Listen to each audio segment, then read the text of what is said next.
Hi guys, welcome back with me again in this channel. On today's tutorial, I'm going to show you how you can insert logo to your videos in CapCut. So here I've already added the video, and the next thing that I want to do is add the logo.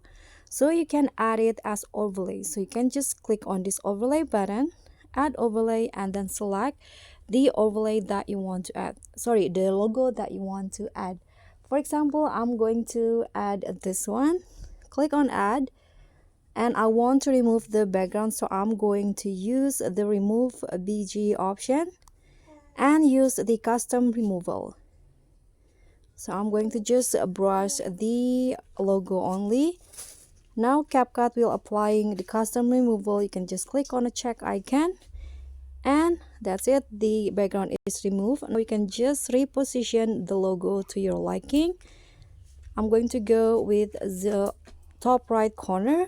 Don't forget to adjust the line to match with the videos. And after that, you are done. But you can also add animations to your logo if you want. So that's all from me. Thank you so much for watching. Don't forget to like, comment, and subscribe. Also click on the thanks. Bye.